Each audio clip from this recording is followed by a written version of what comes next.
Question 1. Upon finding an unresponsive adult, what is the first action a BLS provider should take after ensuring scene safety? A. Open the airway. B. Check for a pulse. C. Activate the emergency response system. D. Tap and shout to check for responsiveness. Answer D. Tap and shout to check for responsiveness. This question tests the initial assessment steps in BLS, and the keyword first action after ensuring safety is crucial. After confirming the scene is safe, the very next step is to determine if the person is responsive by tapping their shoulder and shouting loudly, "Are you okay?" This helps confirm if they are truly unconscious or just sleeping. If they don't respond, then you can proceed with calling for help and starting CPR if needed. Remember, before doing anything else, always check if the person can respond to you. Question 2. When performing chest compressions on an adult, what is the recommended compression depth? A. At least 1 inch, 2, 5 cm. B. At least 1, 5 inches, 3, 8 cm. C. At least 2 inches, 5 cm. D. At least 2, 4 inches, 6 cm. Answer C. At least 2 inches, 5 cm. This question focuses on high-quality chest compressions, specifically the correct depth for adults. The keyword recommended compression depth for an adult is crucial here.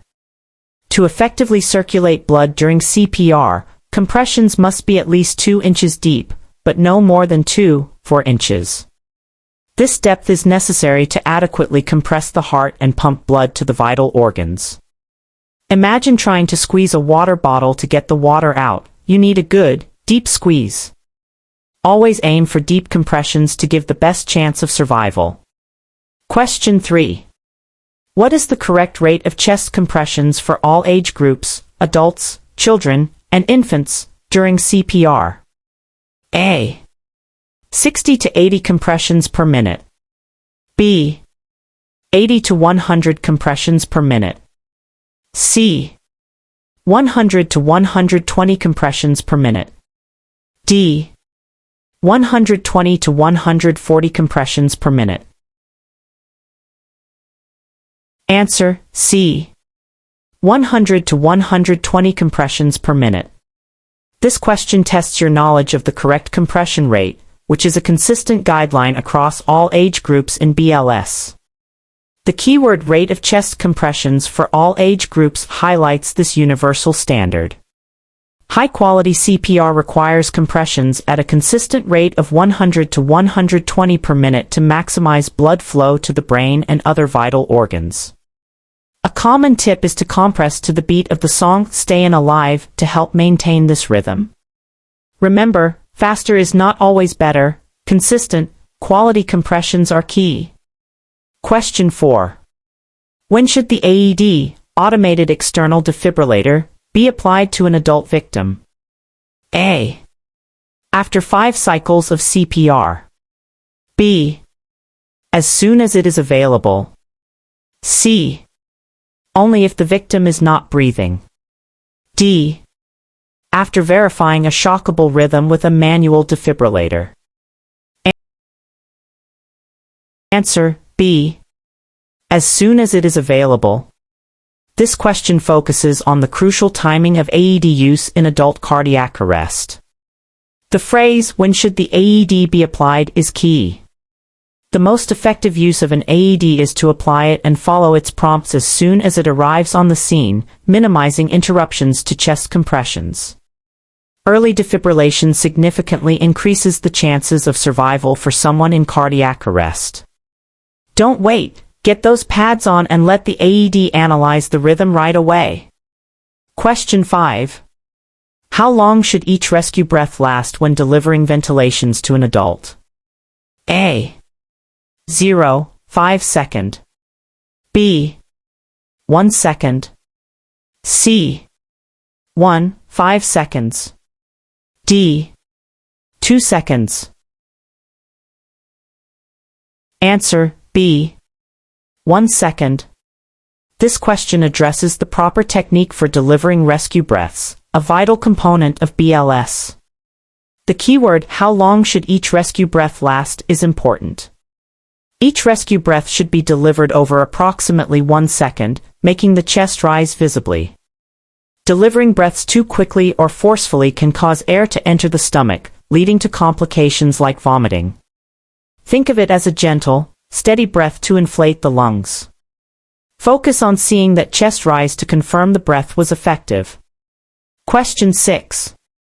An adult is choking and is conscious but cannot speak or cough. What is the most appropriate first action? A. Perform chest compressions. B. Start rescue breaths. C. Deliver abdominal thrusts, Heimlich maneuver. D. Lay the person down and check for a pulse. Answer C. Deliver abdominal thrusts, Heimlich maneuver. This question tests your immediate response to a conscious adult with a severe choking emergency. The critical clues are conscious but cannot speak or cough, indicating a complete airway obstruction. For a conscious adult with a severe airway obstruction, the most effective first action is to deliver abdominal thrusts, the Heimlich maneuver, until the object is expelled or the person becomes unresponsive. This action helps to dislodge the foreign body from the airway. Remember, if they can't cough or speak, they need immediate help. Question 7. What is the recommended chest compression depth for a child, approximately 1 year old to puberty? A. At least 1 inch, 2, 5 cm. B. At least 1, 5 inches, 3, 8 cm. C. At least 2 inches, 5 cm. D. Approximately 1/3 the depth of the chest, about 2 inches, 5 cm. Answer D. Approximately 1/3 the depth of the chest, about 2 inches, 5 cm. This question specifically asks about child CPR compression depth, which differs slightly from adult guidelines. The phrase "recommended chest compression depth for a child" is key. For a child, compressions should be at least 1/3 the depth of the chest, which typically translates to about 2 inches, 5 cm. This depth ensures adequate circulation while preventing injury to the child. Think of it as a deep, but not overly aggressive, compression for a smaller body. Always aim for that 1/3 depth, around 2 inches, to ensure effective CPR for a child. Question 8. For a single rescuer performing CPR on an infant, what is the recommended hand placement for chest compressions? A. 1 hand on the lower half of the sternum. B. 2 hands on the center of the chest. C. 2 fingers in the center of the chest, just below the nipple line. D. The heel of 1 hand on the upper half of the sternum. Answer C. 2 fingers in the center of the chest, just below the nipple line. This question focuses on the specific technique for infant CPR compressions performed by a single rescuer. The keywords "single rescuer" and "infant" are important. For a single rescuer, the recommended technique for infant chest compressions is to use 2 fingers, index and middle fingers or middle and ring fingers, placed in the center of the chest, just below the nipple line. This method allows for effective compressions while minimizing the risk of injury to the delicate infant. Remember, for a tiny baby, 2 fingers are all you need for effective compressions. Question 9. What is the compression to ventilation ratio for a single rescuer performing CPR on an adult? A. 15 compressions to 2 breaths. B. 30 compressions to 2 breaths. C. 5 compressions to 1 breath. D. 30 compressions to 5 breaths. Answer B. 30 compressions to 2 breaths. This question tests your knowledge of the adult CPR compression to ventilation ratio for a single rescuer. The keywords single rescuer and adult are critical. For a lone rescuer performing CPR on an adult, the ratio is 30 compressions followed by 2 rescue breaths.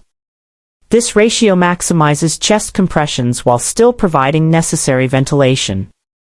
It's a fundamental rhythm to remember for effective adult CPR.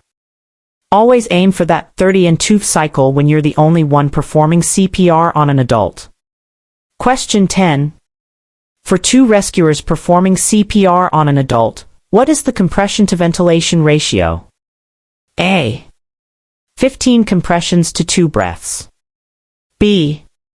30 compressions to 2 breaths. C. 10 compressions to 1 breath. D. 30 compressions to 5 breaths. Answer, B. 30 compressions to 2 breaths. This question focuses on the compression to ventilation ratio for 2 rescuers performing CPR on an adult. The key phrases are 2 rescuers and adult. Even with 2 rescuers, the adult ratio remains 30 compressions to 2 breaths. One rescuer performs compressions while the other prepares to give breaths, and they switch roles to prevent fatigue. While the rate of compressions should be continuous, the ratio for delivery is still 30:2 to ensure both components are delivered effectively. So, whether you're alone or with a partner, remember 30:2 for an adult. Question 11. What is the compression to ventilation ratio for a single rescuer performing CPR on a child? A. 15 compressions to 2 breaths. B. 30 compressions to 2 breaths. C. 5 compressions to 1 breath. D. 30 compressions to 5 breaths. Answer, B. 30 compressions to 2 breaths. This question specifically addresses the CPR ratio for a child when only one rescuer is present.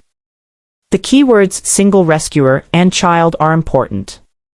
For a single rescuer performing CPR on a child, the ratio is 30 compressions to 2 breaths, just like for an adult.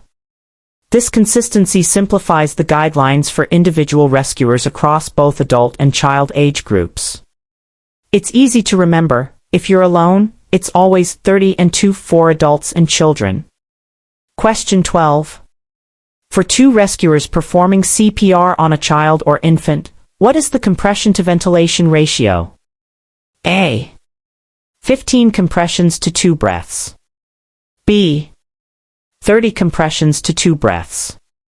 C. 5 compressions to 1 breath. D. 30 compressions to 5 breaths. Answer, A. 15 compressions to 2 breaths. This question tests a key difference in CPR ratios when 2 rescuers are involved with children or infants. The keywords 2 rescuers and child or infant are crucial. When 2 rescuers are present for a child or infant, the ratio changes to 15 compressions followed by 2 breaths. This increased number of breaths relative to compressions acknowledges that children and infants often experience cardiac arrest due to respiratory issues, making ventilations more critical. So, remember, for 2 rescuers on a child or infant, it's 15 and 2. Question 13. How quickly should you check for a pulse in an unresponsive victim? A. No less than 5 seconds and no more than 10 seconds. B. No less than 10 seconds and no more than 15 seconds. C. No less than 15 seconds and no more than 20 seconds. D. Immediately, without timing. Answer, A.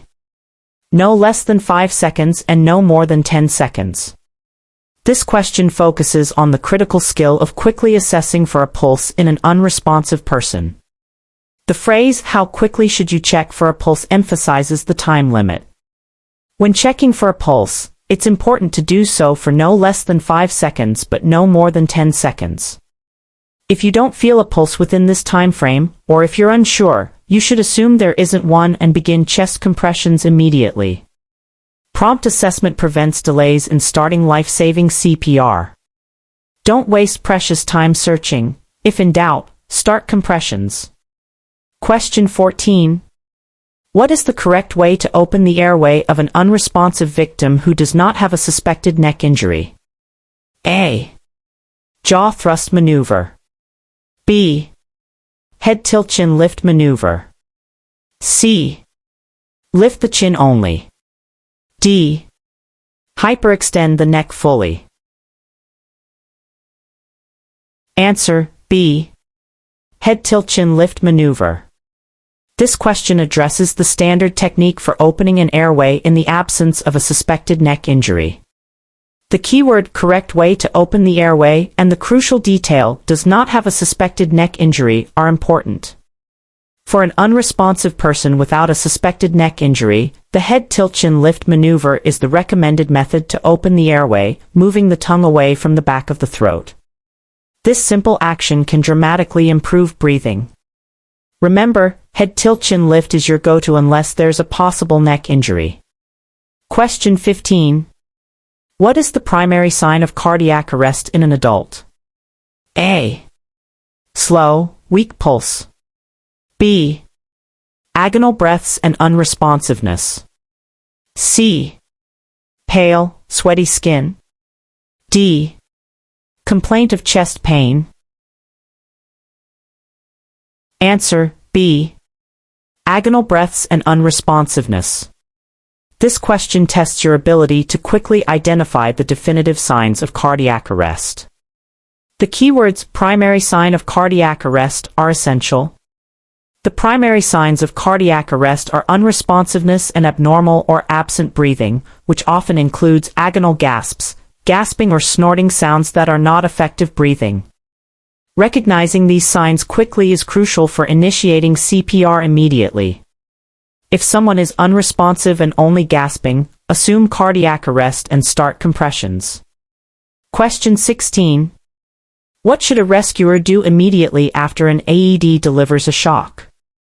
A. Check for a pulse. B. Deliver 2 rescue breaths. C. Resume chest compressions immediately. D. Turn off the AED and remove the pads. Answer, C. Resume chest compressions immediately. This question focuses on the actions taken immediately after an AED delivers a shock, emphasizing the continuity of care. The keyword immediately after an AED delivers a shock is key. After an AED delivers a shock, the rescuer should immediately resume chest compressions, starting with compressions, without checking for a pulse. Minimizing interruptions to chest compressions is critical for maintaining blood flow to the brain and heart. Your hands should be back on the chest as quickly as possible to continue CPR. Question 17. You are alone and find an unresponsive infant. After checking for responsiveness and finding none, what is your next step if you do not have a phone? A. Begin CPR immediately for 2 minutes before calling 911. B. Run to find a phone and call 911. C. Look for medical identification. D. Deliver 5 rescue breaths. Answer. A. Begin CPR immediately for 2 minutes before calling 911. This question addresses a specific scenario, an unresponsive infant when you are alone and lack a phone. The important clues are unresponsive infant, alone, and do not have a phone. For infants and children, cardiac arrest is often respiratory in origin, so it's critical to provide ventilations and compressions first. If you are alone and find an unresponsive infant, perform 5 cycles of CPR, approximately 2 minutes, before leaving to activate the emergency response system. This ensures the infant receives immediate life-saving support. Always provide initial CPR for 2 minutes for children and infants if you're alone before going for help. Question 18. Where should AED pads be placed on an adult victim? A. Both on the upper chest, below the collarbones. B. Both on the lower ribs on the left side. C. One on the upper right chest and the other on the lower left side of the chest. D. One on the abdomen and the other on the upper chest. Answer, C. One on the upper right chest and the other on the lower left side of the chest. This question tests the correct anatomical placement of AED pads for an adult. The keyword "where should AED pads be placed on an adult victim" is important. For an adult, one AED pad should be placed on the upper right side of the chest, just below the collarbone, and the other pad should be placed on the lower left side of the chest, below the armpit, ensuring they do not touch. This specific placement allows the electrical current to pass through the heart effectively. Proper pad placement is crucial for the AED to work correctly. Question 19. An infant is conscious and choking, unable to make any sounds. What is the most appropriate first action? A. Perform chest compressions. B. Deliver back blows and chest thrusts. C. Give abdominal thrusts. D. Check for a pulse. Answer, B. Deliver back blows and chest thrusts. This question focuses on the appropriate intervention for a conscious, choking infant with a severe airway obstruction.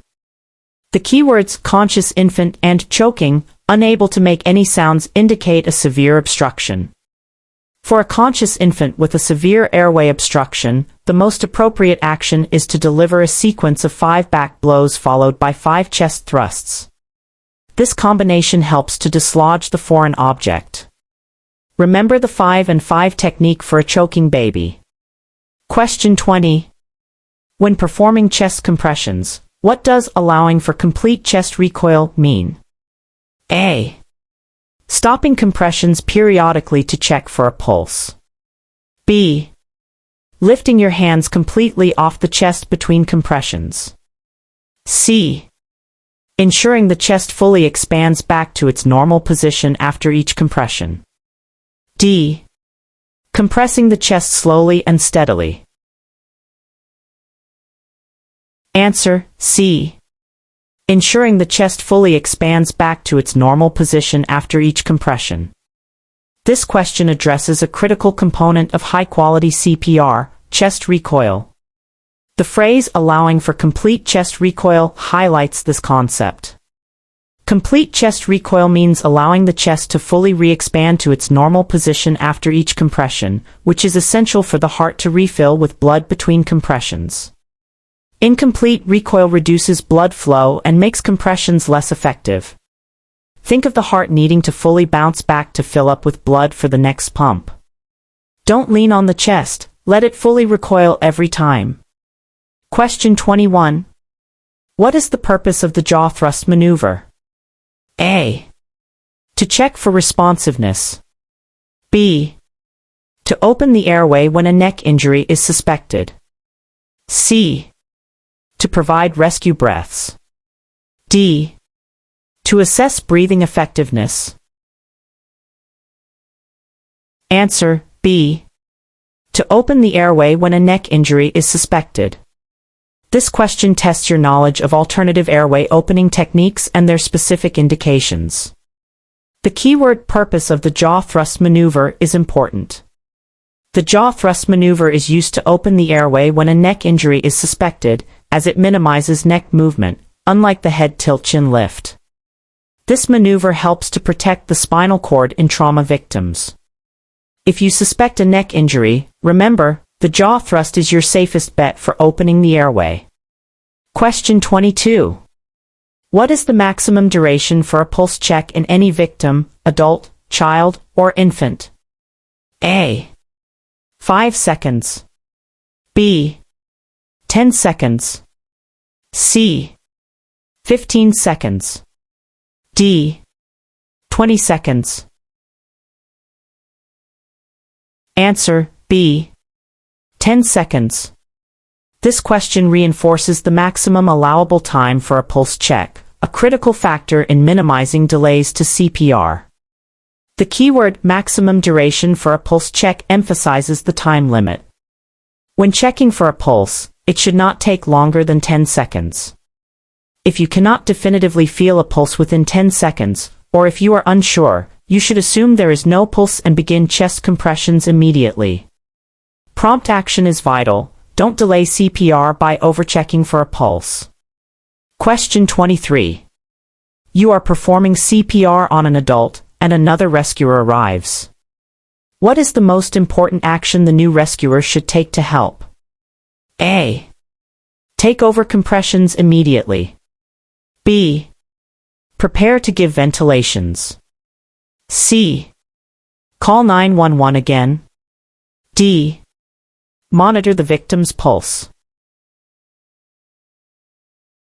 Answer, A. Take over compressions immediately. This question focuses on effective team dynamics during CPR, specifically when a second rescuer arrives. The keyword most important action highlights the priority. The most important action a new rescuer can take is to immediately take over chest compressions. This allows the first rescuer to rest and prevents fatigue, which can lead to a decrease in compression quality. Switching roles every 2 minutes or after 5 cycles is recommended to maintain high-quality CPR. Always be ready to take over compressions to ensure continuous, effective chest compressions. Question 24. What should you do if an AED advises no shock advised for an unresponsive victim? A. Turn off the AED and wait for EMS. B. Remove the AED pads. C. Continue CPR until EMS arrives or the person responds. D. Check for a pulse and breathing again. Answer, C. Continue CPR until EMS arrives or the person responds. This question clarifies the appropriate action after an AED analysis when a shock is not indicated. The phrase AED advises no shock advised is key. If the AED advises no shock advised, it means the victim's heart rhythm is not shockable, but they are still in cardiac arrest. You should continue CPR immediately until emergency medical services, EMS, arrive or the person shows signs of life. The AED is guiding you, so follow its instruction and continue compressions if no shock is advised. Question 25. What is the recommended chest compression depth for an infant? A. At least 1 inch, 2, 5 cm. B. At least 1, 5 inches, 3, 8 cm. C. At least 2 inches, 5 cm. D. Approximately 1/3 the depth of the chest, about 1, 5 inches, for cm. Answer, D. Approximately 1/3 the depth of the chest, about 1, 5 inches, for cm. This question specifically asks about the correct chest compression depth for an infant. The keywords recommended chest compression depth for an infant are important. For an infant, compressions should be approximately 1/3 the depth of the chest, which typically translates to about 1, 5 inches, for cm. This depth ensures adequate circulation for the smaller, more delicate heart and lungs of an infant. Remember, for a baby, it's about 1/3 the chest depth, around 1, 5 inches. Question 26. When assessing an unresponsive victim, how long should you take to check for normal breathing? A. No less than 5 seconds and no more than 10 seconds. B. No less than 10 seconds and no more than 15 seconds. C. Only 1 to 2 seconds. D. Until EMS arrives. Answer, A. No less than 5 seconds and no more than 10 seconds. This question focuses on the quick assessment of breathing in an unresponsive person, similar to a pulse check. The phrase, "How long should you take to check for normal breathing?" highlights the time limit.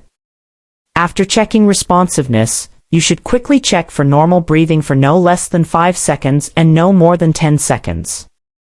If the person is not breathing normally or is only gasping, you should assume cardiac arrest and begin CPR. Don't spend too long looking for breathing. If it's not obvious, move on to compressions. Question 27. What is the correct method for a single rescuer to open the airway of an infant? A. Hyperextend the neck fully. B. Tilt the head into a neutral or sniffing position. C.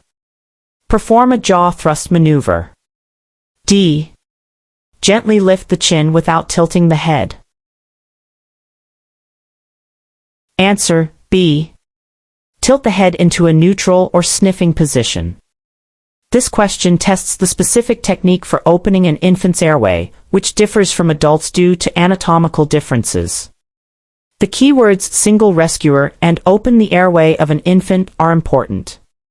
For an infant, the head should be tilted into a neutral or sniffing position, which is less extended than an adult's, to prevent kinking their soft trachea.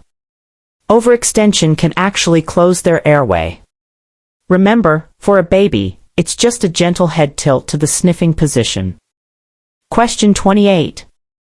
What should a rescuer do if a victim has a severe foreign body airway obstruction and becomes unresponsive? A. Continue abdominal thrusts. B. Begin CPR, starting with chest compressions. C. Attempt to ventilate the victim. D. Perform a finger sweep to remove the object. Answer, B. Begin CPR, starting with chest compressions. This question addresses the critical transition when a choking victim becomes unresponsive. The keywords severe foreign body airway obstruction and becomes unresponsive are crucial. If a conscious choking victim becomes unresponsive, you should immediately begin CPR, starting with chest compressions. The chest compressions may help dislodge the object, and any subsequent rescue breaths could push air past the obstruction.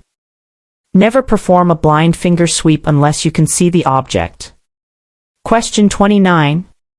What is the recommended compression depth for an adult when performing CPR? A. At least 1 inch, 2, 5 cm. B. At least 1, 5 inches, 3, 8 cm. C. At least 2 inches, 5 cm. D. No more than 2, 4 inches, 6 cm. Answer, C. At least 2 inches, 5 cm. This question reinforces the crucial parameter of compression depth for adults during CPR. The keyword recommended compression depth for an adult is key. High-quality CPR for adults requires chest compressions of at least 2 inches, 5 cm, to effectively circulate blood. It's important to hit this minimum depth but also not to exceed 2, 4 inches, 6 cm, to prevent injury. Think of it as needing a firm, deep push to reach the heart effectively. Question 30. During a team resuscitation, how often should rescuers switch roles, e.g., compressor and ventilations, to prevent fatigue? A. Every 1 minute. B. Every 2 minutes or after 5 cycles of CPR. C. Every 3 minutes. D. Only when a rescuer feels tired. Answer, B. Every 2 minutes or after 5 cycles of CPR. This question addresses team dynamics and rescuer fatigue, which are essential for maintaining high-quality CPR. The keywords how often should rescuers switch roles and prevent fatigue are important. Rescuers should switch roles, especially the compressor, approximately every 2 minutes or after 5 cycles of CPR. This regular rotation helps prevent rescuer fatigue, which can lead to a decrease in the quality and effectiveness of chest compressions. Remember to swap positions regularly to keep CPR strong and effective. Question 31. What is the first step when using an AED on a victim? A. Attach the pads to the victim's chest. B. Press the Analyze button. C. Turn on the AED. D. Check for a pulse. Answer, C. Turn on the AED. This question tests the very first action a rescuer should take when an AED becomes available. The keyword first step when using an AED is important. The initial action when an AED arrives is to power it on.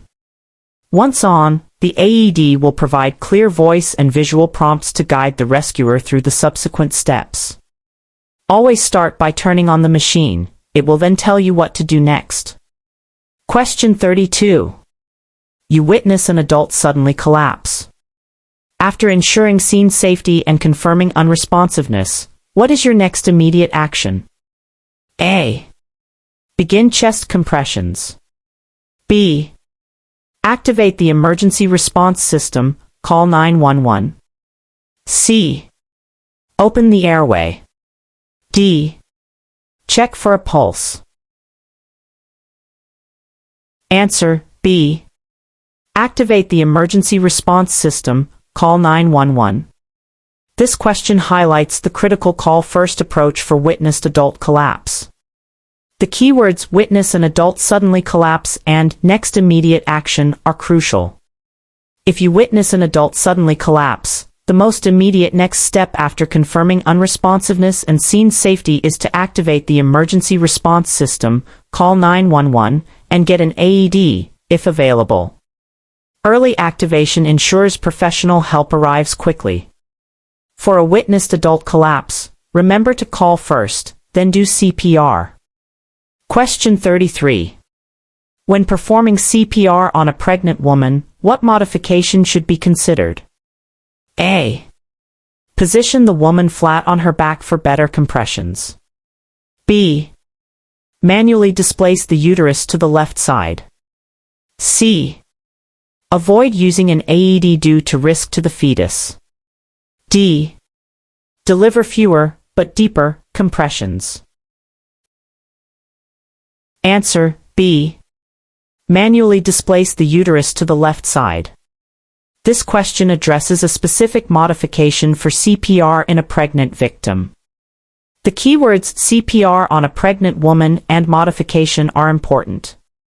During CPR on a pregnant woman who is beyond mid-pregnancy, the rescuer should manually displace the uterus to the left side to relieve pressure on the vena cava, which improves blood flow to the heart and fetus.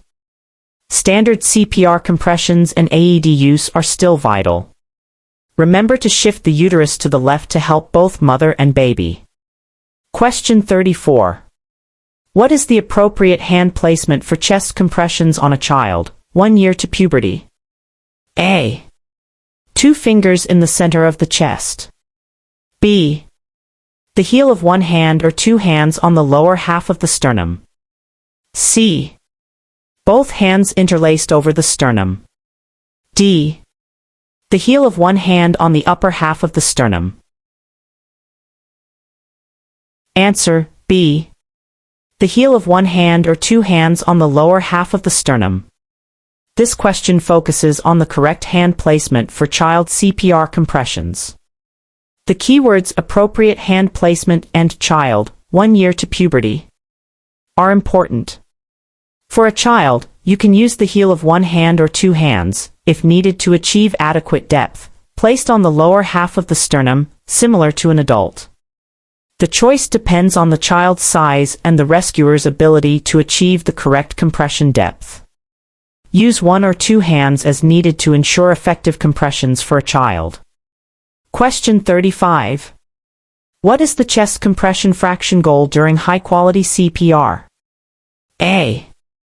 At least 50%. B. At least 60%. C. At least 70%. D. At least 80%. Answer, B. At least 60%. This question focuses on a key performance indicator for effective CPR, the chest compression fraction. The term chest compression fraction goal refers to the proportion of time spent performing chest compressions during a cardiac arrest event. The goal for high-quality CPR is to achieve a chest compression fraction of at least 60%, meaning that at least 60% of the total resuscitation time should be spent performing compressions. Maximizing compressions reduces interruptions and improves blood flow to vital organs. Aim for continuous compressions, minimizing any pauses, to hit that 60% or higher target.